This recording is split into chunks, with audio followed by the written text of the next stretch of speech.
Tiada sebarang kes melibatkan warga Rohingya menggunakan kad pengenalan palsu setakat ini.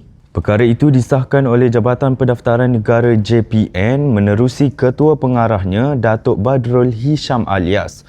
Beliau menjelaskan golongan pemegang kad UNHCR berkenaan sememangnya tidak dibenarkan bekerja di sektor perindustrian seperti kilang yang menjadi fokus utama operasi penguatkuasaan.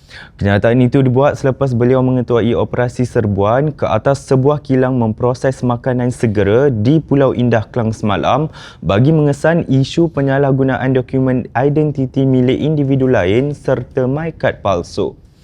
Dalam perkembangan berasingan, pihak JPN turut maklumkan bahawa permohonan bagi mendapatkan MyKad versi baharu menerima sambutan yang amat tinggi daripada orang ramai sejak mula diperkenalkan pada 1 Jun lalu.